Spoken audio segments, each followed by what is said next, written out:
and jelly spoons, welcome back to Badgerworks. Today, this. Yes, this is a Fokker E2 Eindecker in 1/48 scale from Eduard. This is the weekend edition, so it doesn't have any bells and whistles, it's fairly basic. Those of you who've been following the channel for a while know I've got a bit of a thing for the Eindecker. I do like Eindeckers.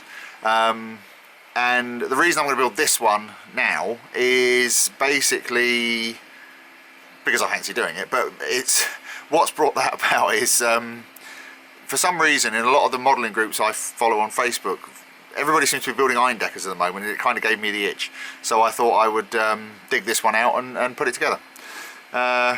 Interesting to note with this that as I mentioned, I did a 1/72 scale version of this from Eduard, and the box for the 1/72 scale is the same size as this. So you've got this massive box with a tiny little kit inside it. But anyway, let's open the box and see what we've got. So we'll start with the decals this time. Normally I start with the kit, but I think with this one normally I paint these bits on, but I think in this case I might see if I can get away with using the decals, see how well they work. Interestingly enough, the decals, there are decals for the seat belts, which is quite an interesting idea. Not sure how well that's going to work out, but we'll give it a go. What else have we got? The instructions are fairly typical Eduard fare. They're quite nice, fairly well detailed, but yeah, we'll see how we go with it. One of the things I do like about it is they include rigging diagrams, which is always helpful. But the reason I want to show you this before I went on to the actual kit itself is all of these parts marked in blue are not needed, which is kind of interesting. So if we look at the actual kit and see what that's all about. Windscreen is in a separate bag, which is nice, but it's a Ziploc bag, so we can actually reuse that rather than just having to throw it away. So well done, Eduard, for that. So let's have a look. Doesn't look terrible as far as detail goes. One thing that I've had mentioned to me with regard to Eduard kits is they the less popular aircraft or models tend to be less well made. So it's like if you go and buy, I don't know, a Spitfire or something, it'll be really good, whereas if you get something like this, it's not quite so good. So there is that. But the interesting thing is the amount of excess parts, and you'll notice straight away we've got 4 wings, so, and 2 propellers and things like that, so there's going to be a lot of bits left over from this one, which, you know, is never a bad thing. But yeah, it doesn't look too bad. I think we'll make a start on it.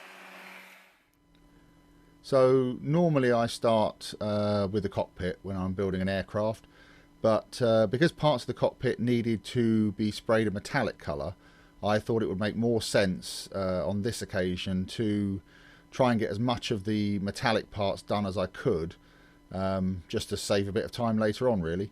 So what I'm doing here is just putting together as much of the cockpit mechanism as I can, all of the metallic parts that I can do at this point, so I can spray them all off at one point. And to do that, I'm going to start with this All-Clad 2 gloss black base, because we're going to be using metallic paint, so this is always a good way to start. So yeah, inside and outside of the engine bay, there's various bits that we're going to do, all the bits you saw me putting together just now, in fact. And from here we can just put a nice even coat of the primer on, and that will give us a very nice base to put our metallic coat on over the top, which is what we'll move on to once we finish with this. So this is the colour I'm going to be using. It's All-Clad lacquer. I love this stuff. It's very, very good finish. But what I wanted to do just before I put it on is show you, this is a brand new bottle I'm just about to open. It's been sat in my paint tray for quite a long time now, and I just wanted to show you, I don't know how well you can see that, but from the top to the bottom is clear. This is obviously settled where it's been sat, and I don't know if you can see there, but that's the pigment layer there. You see how little pigment there is considering the size of the bottle, and yet it gives the most amazing finish. So, but you'll see in a minute. I'll spray it on and you can see what it looks like. So yeah, this is the all-clad lacquer going on, and I really do like this stuff. I know I say it a lot, but it really is absolutely amazing, considering this is basically straight out of the bottle, straight into the airbrush, and spray it on. And the finish it gives is just absolutely amazing. I mean, look at that, it's like chrome. Absolutely astonishing finish. So yeah, it's now basically a case of going back over all of the parts we just did with our black primer and giving them a coat of this lacquer. Some of these bits, like this bit, you won't actually see, but you know, I know they're there, so that's why I'll paint them. But yeah, we'll get these parts done, and then we can move on to the next bit, which is the gun. And for the gun, I'm going to use a little bit of this gunmetal. So this goes on exactly the same as the other lacquers, and it's a very subtle effect, but it gives it a nice blued finish, and makes it look a lot more realistic than just flat black.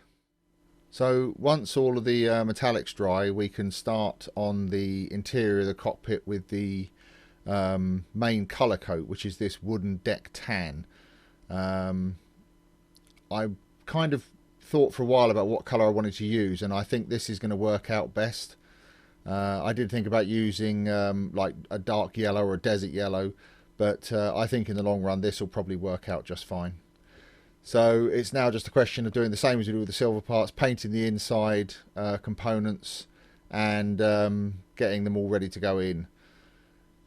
On that note, this is putting together some of the cockpit parts, which was a bit of a struggle at times, especially for parts that are probably not going to be ever seen again once it goes together. But there you go, it's all part of the fun. I know they're in there, so that's why I do it.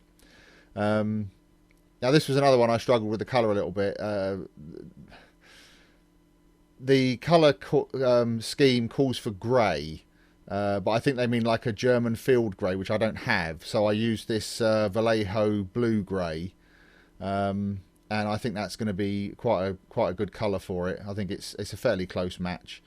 So again, this is painting all the metal components inside the cockpit, as well as working on some of the wooden components. And for that, I'm going to use this Revell Aqua colour. This is wood brown. And this will basically get brushed on in the various little bits. There's only a couple of little bits so far, which is this crossbeam and then the handles or the spade grips for the control column, which was a great deal of fun painting, I can assure you. I'm sorry if the camera keeps shaking, it's because I'm wearing magnifiers and I keep jogging the camera with them. But yeah, now the more interesting part, we can actually look at rigging the cockpit. So there's a couple of bits we're going to use here. This is Prym knitting elastic. It's very good stuff. And also these Calmore scissors. Now these scissors are made for tying fishing flies. And the reason they work very well is because they have serrated blades. But I'll talk about that a bit more in a minute. So what I'm doing here is just doing the cross rigging. And this is the back of the piece, so you won't see this once it's in. But it's basically a case of just getting a little tiny dab of super glue where you want the rigging to go, and then just touch the elastic to it. Just give it a little bit of tension. You don't need to pull it taut. It's just enough to make it taut. You don't want to pull it tight. And then you just touch it onto the glue, and it will stick instantly. And the nice thing about this piece, because of the way the rigging works, rather than having to cut each piece individually, you can just basically work from corner to corner, from one end to the other, and it saves a lot of time and hassle cutting out all the different pieces. But again, so you see here I put a little dab of glue on and then just touch the rigging material to it, and it just sticks, and then you can just keep on moving along. So it works very well. So yeah, we just work our way down from one end to the other. it's just the same process all the way down. Little touch of super glue, very gently stretch the rigging across, touch it on, and it just sticks instantly. And then once we've got all the pieces in place, then we can use the scissors I mentioned earlier to cut the thread. Now the nice thing about these scissors, you'll see me cut them in a minute, they actually have micro serrations on the blade, so they actually grip as they cut. So you can see how well they cut right on the very tip. So they're yeah, they're very good for this sort of thing, for rigging and such like. Well worth the investment, I think. And on the subject of rigging, I wanted to do some control wires inside the cockpit, so there aren't any holes in the back of the cockpit for those wires to go through. So I'm just drilling some out with the Archimedes drill, and I just drilled 3 holes in the back of the cockpit, and later on, once we assemble it, we'll put some rigging, well, some control wires from the controls through those and out to the back of the cockpit. Now, this is something I actually said I wasn't going to do. I promised myself I wouldn't do this, but I ended up doing it anyway. This is an airline. It's made out of a bit of copper wire, just a normal bit of household copper wire that I pulled out of a piece of copper cable. And basically, the reason that pump is there, as far as I'm aware, is to pressurize the fuel tank to push the fuel through to the engine. So it didn't have, it wasn't included in the kit, so I just made a piece of copper wire. But anyway, moving on, we're now doing a bit of basic assembly on the cockpit. I didn't actually glue that piece in that I just put in the floor of the cockpit, because I wanted to make sure everything else was in its right place before I glued it down. So that way I can still move the floor of the cockpit around to get everything in its right place, and then I'll glue that down a bit later on, a bit further down the line. There's the rudder pedals going in, and there's a brace that goes over the top, so we'll put that in as well. And once that's dry, we can start with the control cable rigging. So I drilled a hole through the control yoke, and I'm now going to pass that through the rear bulkhead, and I'll glue it down to the floor of the compartment behind with a bit of super glue. And then pass the other end through the same hole and stick that down as well. Now obviously normally these would go right to the back of the aircraft, but in this case, you won't be able to see them, so I'm just sticking them down there. And again, using the scissors to snip the end off. And this one here that's going in will go to the rudder pedals. So there's 2 of those, 1 on each side, and it's the same thing, just stick it down, a bit of glue on the rudder pedal, and then very gently stretch it round, stick it on, and then snip the end off. And yeah, I'm not sure if that's exactly the right place, but again, you won't even be able to see it once it's all in, but there you go. And this is the other seat support going in. So the only other thing I've got left to do on the cockpit now is paint the seat up and put that in. So we'll move on to that next. But I wanted to get all this done first before I put the seat in, because it all goes under the seat. So to paint the seat, I'm going to use these Crawford Black oil paints. These are actually very good, these oil paints. They're also very cheap. One of the things I like about them is they don't have a lot of oil in them, which makes them fairly awful as like paints to paint pictures, but they're great for sort of modelling and weathering. So I'm using here 4 different colours: burnt umber, burnt sienna, yellow ochre, and I'm going to have a little bit of white as well, just to create a nice little palette so I can mix them and blend them together. Now I have to say, this is fairly new to me. I don't do a lot of this, so doing this seat seemed a good way to go. What I'm doing is trying to create the effect of a padded seat on a flat plastic surface. So what I'm doing is just using a mixture of different shades to try and create some high and low lights to make the seat look a bit more three-dimensional. I suppose I could have actually made a seat pad using like green stuff or something like that, but I wanted to practice this and see how well it goes. I'm going to be wanting to create wood effects on a lot of the things that I'm got coming up in the future, so this was a good bit of practice for that, and I think it actually came out quite well. And yeah, as you can see there, I think it's made quite a big difference to an otherwise flat seat. Oh, and as a little aside, before I put the fuselage together, because I knew it was going to be an absolute nightmare, I glued some pieces of sprue in to try and hold it all together, which eventually didn't really work very well. But anyway, you'll see that in a minute. So this is the seat going in, and that's the cockpit more or less done. And with that, we can kind of button up the two halves of the fuselage, which was easier said than done, quite frankly, because the fit on this Eduard kit is not very good. So this fuselage is going to require a lot of sanding and filling and tidying up to get it looking somewhere near right. But that's you know, that's just part of modelling, unfortunately. But it does give us a chance to look at some techniques for dealing with situations like this, and we'll look at that as we continue on the build. So to start with here, I'm scraping down the joint. I'm using a number 10 blade, which has a curved edge, and I'm basically creating a shallow trench, if you like, where the mismatched parts are. And this will give us a nice surface for our filler to go on. And for that, I'm going to use this Tamiya putty white. And the reason we want that little trench is basically so that we don't end up with a proud surface, with the putty being proud of the surface. We can actually fill this little trench that I've made with the putty, and then we can sand it back, and it will give us a nice level surface without any high spots. That's really the whole point, is to avoid any high spots.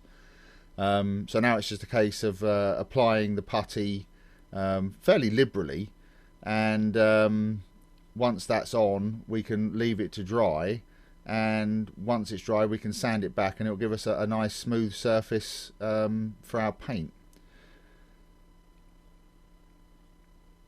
While we're waiting for that to dry, I've actually made a start on the wings. So what I'm doing here is I'm drilling out where the rigging will attach. So I'm going to attach the rigging at these points through these holes. So that's just something to do while we're waiting.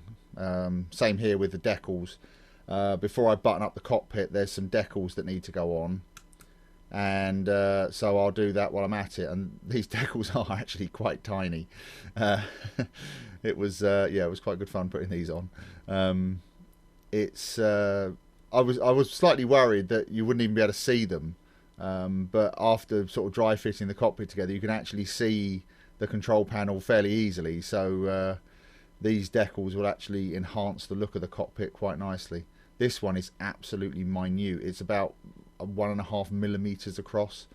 But yeah, as I say, you can see it once the cockpit's in place. So yeah, it's worth putting it in. It's just a little bit awkward to make it fit. I also put the seatbelt decals in. Unfortunately, I was an idiot and forgot to turn the camera on, but this is what it looks like when they're in. More fun with fitting here, trying to get the top cover of the cockpit on. As you can see, there's a big gap there where the fuselage halves hadn't gone together very well. But that can be fixed with some suitable clamps, and just kind of force it into position. A bit of brute force and ignorance, that always works wonders. And I also decided to start on the painting while I was waiting for that to dry. So this is a little bit for the engine. I mixed clear yellow and clear orange. I was going for a kind of a burnt oil colour, which came out okay, but it basically just goes around the middle of the engine and just makes it look like it's been repeatedly heated and cooled, and also had castor oil burnt onto it. So yeah, I think that's come out quite nice. It might be a little bit too gold, I'm not sure yet, but we'll see. And I'm also going to start on the wings and the tail. I'm only going to show you the one wing because it's the same process for everything. But basically, we start off with a base coat of our main colour coat, which is this wooden deck tan. It's not probably the perfect colour, but it's a good match for what was on the box. So now we can start high and low lighting it. So we're going to start with this flat earth, and what we're going to do is use a fairly thin mix of this at a fairly low pressure, and we're basically going to go between the wing ribs and create like a shadow line. Now, although it says up there it's 15 psi, I'm actually probably running about, I had the regulator set to 15 psi, but I've only got the trigger depressed about halfway, so it's probably about 7 or 8 pounds. But basically, yeah, it's just a case of just very gently applying some nice thin even coats along the gaps between the wing ribs to create a shadow line. And yeah, you'll see how well it looks when I'm done there. So it's quite a nice effect. And what we'll do is we'll complement this with a lighter shade, which is this deck tan, and we'll use that to go along the ribs, and that will give us our highlights. So it's the same process, just very low pressure, a very thin mix of paint, but instead of going between the ribs, we're now going over the top of the ribs. It's quite a subtle effect, so it's quite difficult to see on camera, but hopefully you can see how that's brightening up the ribs there, so that they stand out a bit more. It's yeah, it's not a difficult process. It's a good bit of practice for airbrushing, because it doesn't really matter if you're not precise.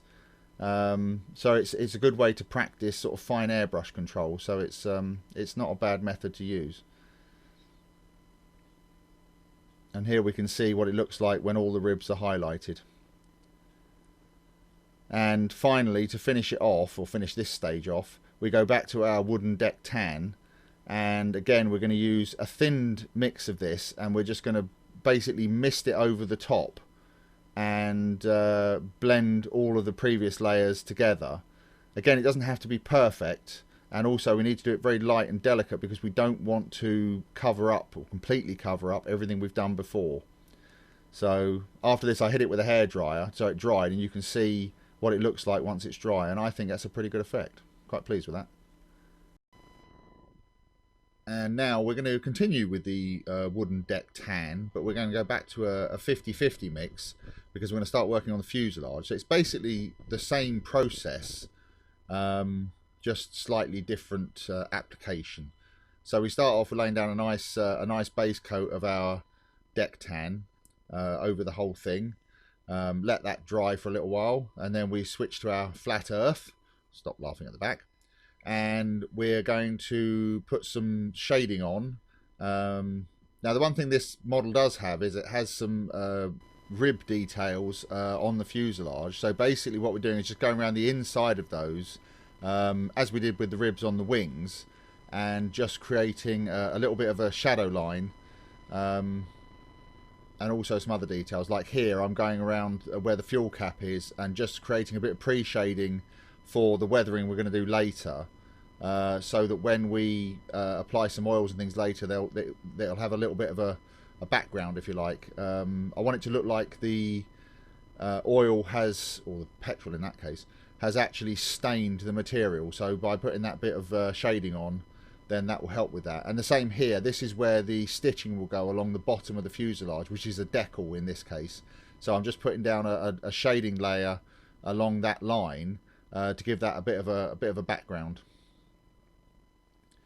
And once that's dry, we can switch to our deck tan, and same process again on the wings as on the wings. We're going to basically just go around the rib details and in between, and just basically create some highlights in the centers of the panels and along the ribs, just to give us a bit more detail. And as I mentioned before, this is one of these things where, although I've got 15 psi up on the screen, I'm actually probably running at about 7 or 8 psi with a very thin mix of paint.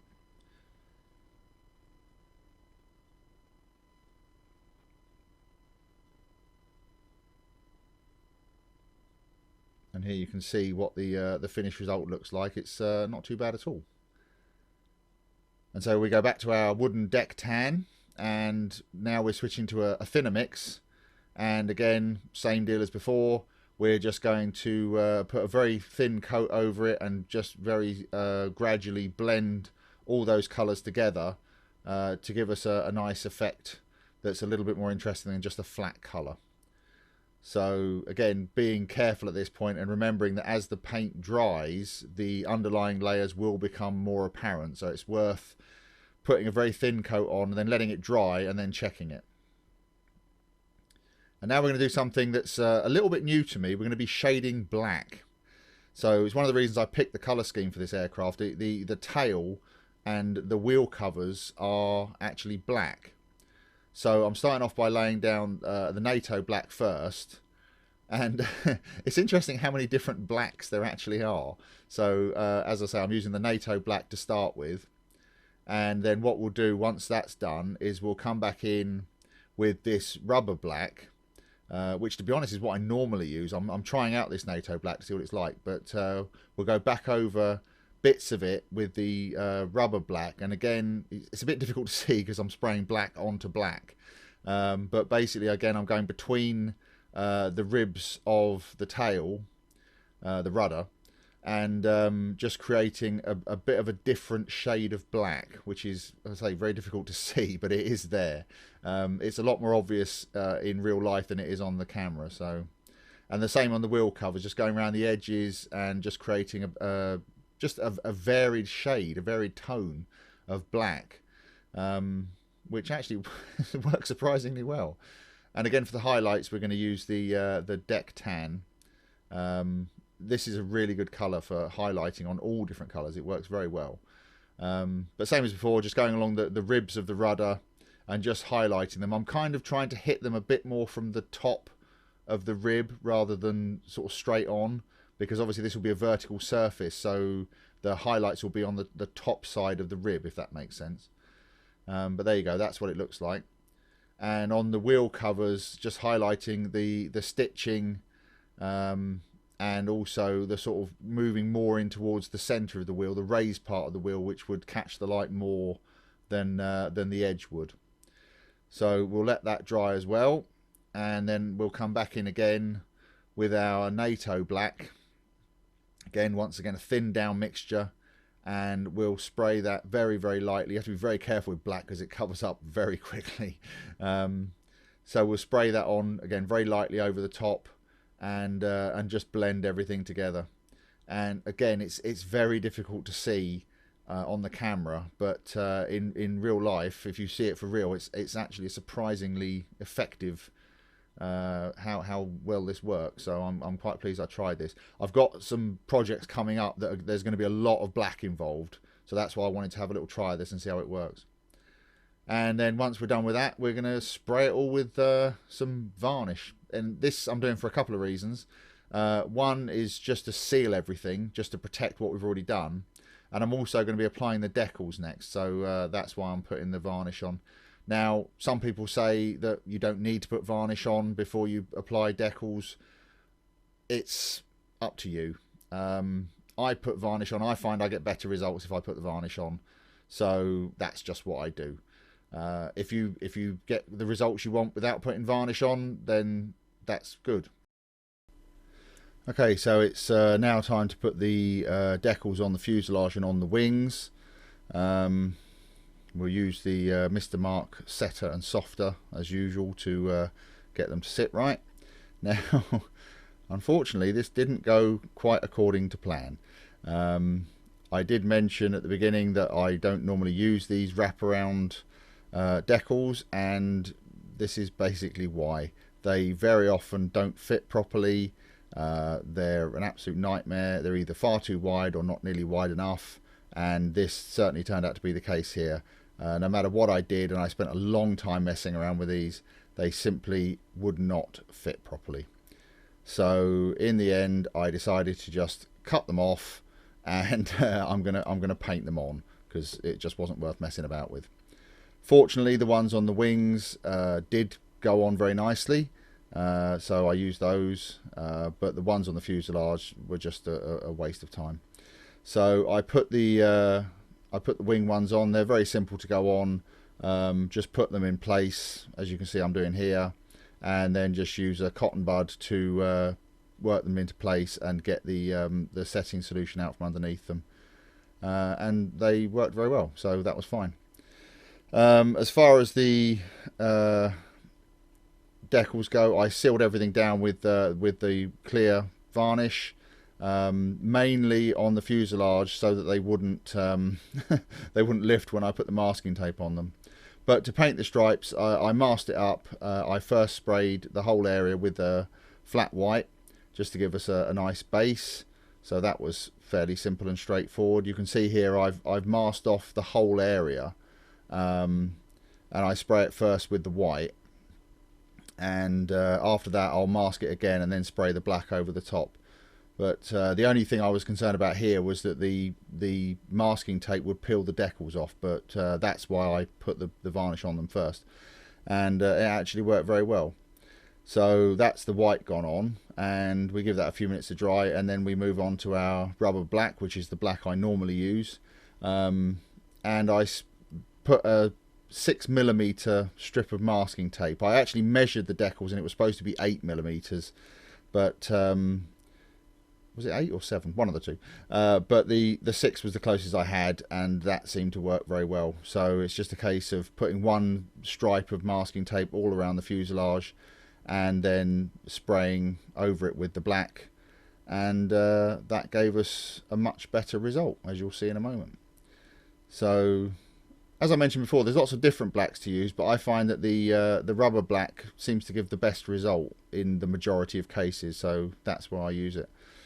But you'll see here I'm now taking the masking tape off, and it's always a bit of a worry at this point to see how well you've done, but in this case it actually came out very well. I'm very pleased with the result. It's not perfect, but that I don't think really matters, because you know, this is a First World War aircraft. These markings would probably have been hand painted with a brush, and it looks fine. So as you can see here, it's a much better result than we would have got with the decals, and I'm very pleased with the way it came out. So I gave it another quick spritz of varnish and then moved on. Now, before I started painting the front, I decided to basically put the undercarriage together. I found with a lot of these First World War models, it makes a lot of sense to assemble the undercarriage on the model. So don't actually stick it to the model, but just put it in place and then glue the actual undercarriage parts together, and then leave it to dry for a little while, and then you can take it off, and then when you paint it, it will stay all in one place together. Now I also had to repaint the front of the aircraft. I'd kind of hoped that when I did it initially I wouldn't have to do it again, but I suppose I just assumed that the parts would actually fit, which was probably a bit naive of me, but there you go. But it's fine, it's not the end of the world. It doesn't take more than a few minutes to do this. So once again we put the gloss black base on, and then the airframe aluminium over the top. I also took the opportunity to do the wings as well, so I would have had to do it again anyway, so it's not the end of the world. And plus the fact it's another showcase of this All-Clad 2 lacquer and just how good it is. I mean, I know I keep going on about it, I harp on it about it a lot, but I mean, when you look at the finish on this, it's just absolutely astonishing. So anyway, that was that. Now on to the next bit. Right, so the seat belts broke, which is useful. Quite annoying, but anyway, what I'm going to do is I'm going to make some new ones. It's a bit of faff, but I think it'll be worth it in the end. So what I've got here are these they're photo etch seat belts. Now they are 1/72 scale, but I think they'll do the job. They come from Aero Arsenal, which is a French company. I'm not even going to try to pronounce it in French. So I'm going to use these, and I'm going to use some 1mm masking tape to make a couple of new belts. So yeah, I hadn't really planned to do any photo etch on this build, but it was a good chance to try out these seat buckles. I bought these a little while ago to use on another project, and in the end I didn't need to use them, so it was interesting to try them out now and see how well they worked.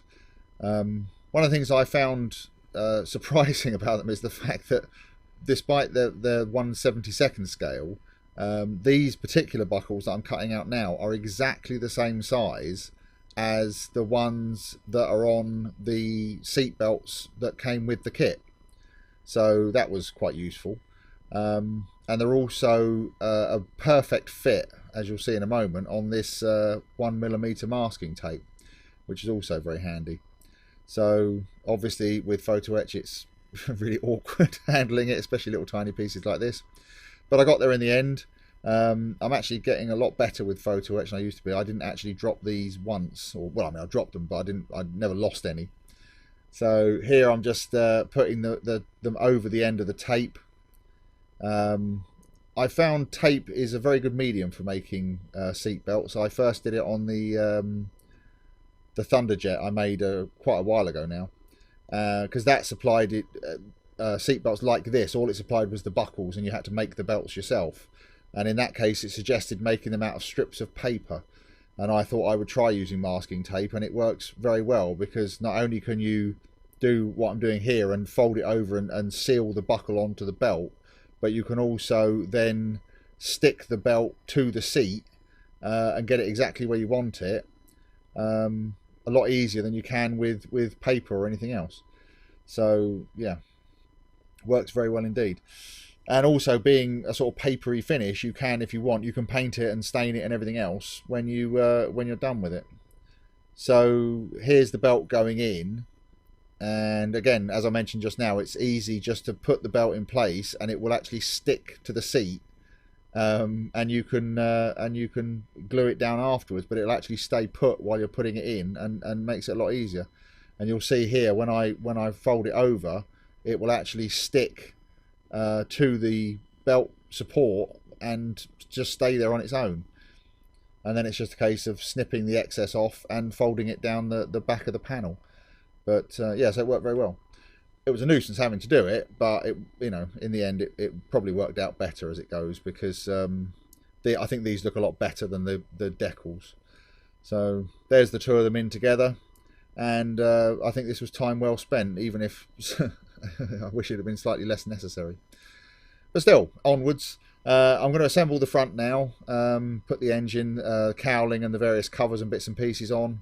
This is always fun when you've used this lacquer, because the glue eats through the lacquer paint like nobody's business, so you have to be very, very careful when applying the glue. But it's not the end of the world. Again, the pieces were not the best fit. They weren't terrible, but they weren't great either. This kit's been slightly disappointing all the way through, quite frankly, but I think it's going to be all right when it's done. I'm getting there slowly with it.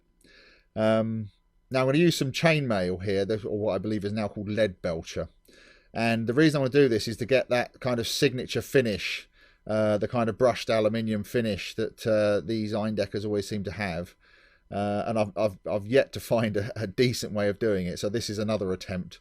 So I'm just using a piece of sponge, and just basically put some paint on the sponge, blot most of it off on a piece of paper, and then just very gently just tap it all over, and hopefully that will give us the look we want. But we won't know until we get to the end and it's all sealed up and finished. But it doesn't look too bad. I'm quite pleased with the way that came out. Yeah, as I say, this is something I've struggled with for a long time, but yeah, we'll get there in the end. Now for a bit more painting. What we need to look at now is we're going back to our wooden deck tan, and this is for the prop. So I'm trying a new technique for the prop that I haven't tried before. I've tried all different things that I've seen other people doing with propellers, and I've never yet found one that's entirely satisfactory for me. But this time I'm going to try something a little bit different, and I'm actually going to mask up the laminations and try and paint them on and see how that works. So this masking tape is sorry, it's a bit fun. It's 0.7mm masking tape, and I actually bought it a long time ago by accident, or not by accident. It was a mistake. I bought it for a job I was doing, and then realised once I got home that I didn't actually need it, and it's been sat in the drawer ever since. So this is the first time I've ever actually used it. So yeah, I'm going to mask this up on both sides, and then I'm going to spray a darker brown over the top, and hopefully that will give us some nice laminations. So for the darker brown, I'm using the this red brown. I wanted it to kind of look like a mahogany finish. So we'll just spray that on over the top, and see what it looks like when it's dry. So I think it's going to work. It's couldn't be any worse than some of my previous attempts, quite frankly. But anyway, it's yeah. So once this is dry, we'll peel the masking tape off and see what it looks like. And as I say, this is the tape coming off, bit of a unmasking porn, as it were. And so far, it's looking very good. I'm very pleased with the way this is looking so far. Yeah, I think I've quite pleasantly surprised myself with this. It came out actually a lot better than I'd hoped it would.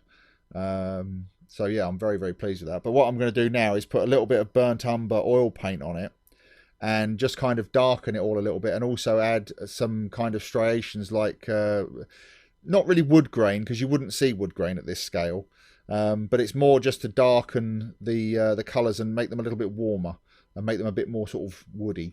So it's just a case of put the oil paint on and then just rub it straight off, and as you can see, it makes it look a lot more realistic, and it just sort of warms the colours a little bit.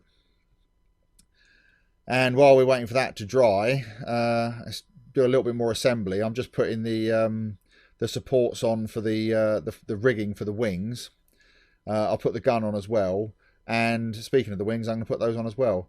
Now, you may notice on there that there are some eyelets on the wings. I made some little turnbuckles for the wings.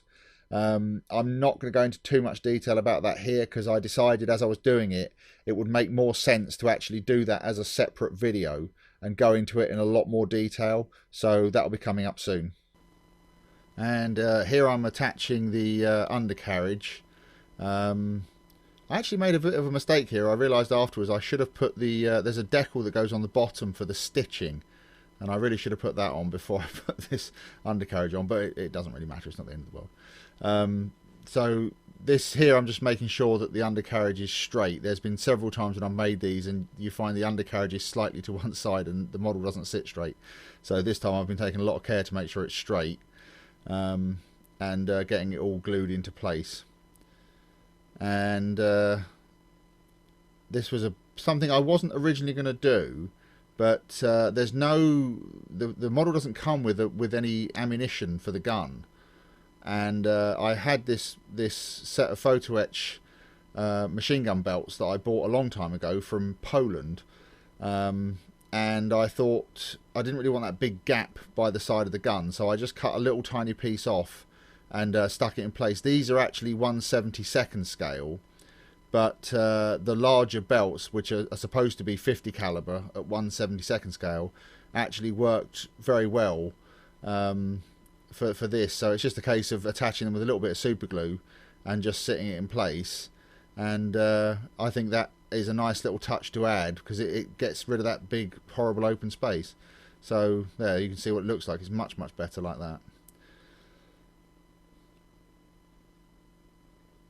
This is I didn't really get a lot of footage of this, but this was the finished propeller. I'm very pleased with how that came out. I think that looks really nice. And then the last step really for this point is to give everything a quick coat of clear varnish, and basically what I wanted to do was just seal everything before we move on to doing the weathering and whatnot. So this was just a sort of last step before we move on to weathering, just to make sure everything is good and sealed before we continue.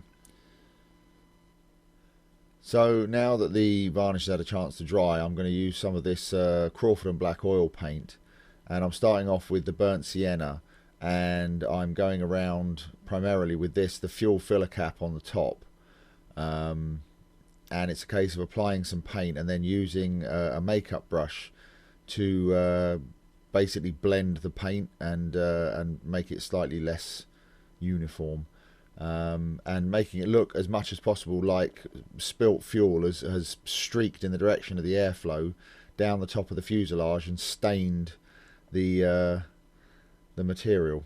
And I think it's actually quite a good effect. I quite like that. And the other thing, of course, is on the underside.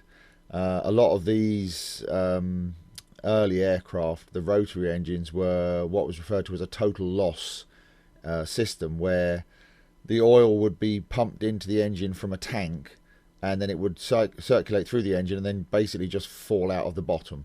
So a lot of these early aircraft, the undersides of them were absolutely literally dripping with oil. So it's a case of trying to simulate that with the paint. Most of them used castor oil, which has a kind of a orangey yellowy tint to it. So this burnt sienna works very well for that.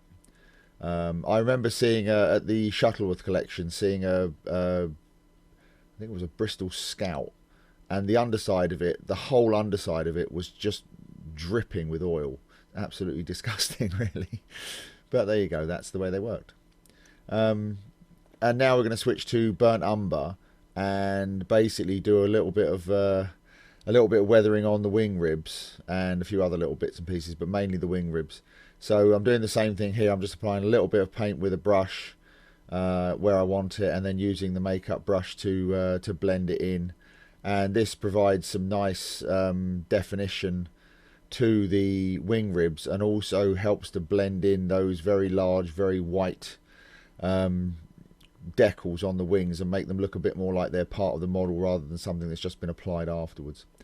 So again, I've just applied the paint and I'm just blending it in the direction of airflow along the wing ribs, and I think it creates quite a nice effect.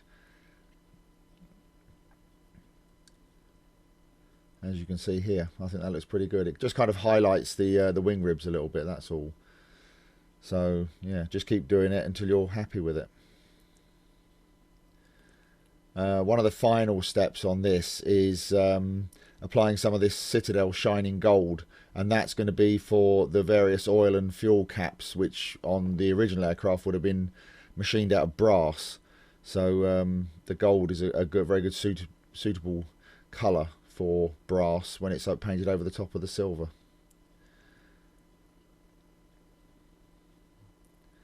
And then the final step basically for painting is a matte varnish, just to seal everything in, and that will give us a nice protective coat over our oil paints and also knock the shine of the gloss off. And it also works very well on the metallic surfaces, just take some of the shine away. And then the final step is rigging. I'm not going to go too much into detail with the rigging. As I mentioned before, I'm going to cover that in a separate video, I think, because it's something that a lot of people have expressed an interest in. So I'm going to do a separate video on how I did the rigging on this, just to show you what I did and how I did it. And once that's done, that's basically the kit finished. Just got to attach the steps on the underside, and we're pretty much done. And here is the finished article. Not going to lie, this was a bit of a struggle, this one. I think from the few Eduard kits that I've built, they do certainly tend to have some issues with fit and finish. But on the whole, it's come out fairly well. I'm quite pleased with the result. And I think it's mainly just because I happen to be a big fan of Eindecker's. So yeah, it wasn't the end of the world, but I think once again, this is one of these things that hopefully in the future I'll be able to find a better one. But yeah, we tried some different techniques. We had a look at some weathering. We had a little look at rigging, which we'll be looking at more closely in an upcoming video. And in the end, I'm quite pleased with the results, especially the propeller. I do really like the propeller. So yeah, hopefully this was of interest to some of you. And if you did enjoy this video, hopefully I can persuade you to like and subscribe and perhaps follow me on Patreon. Thanks very much for watching. Cheers. Bye.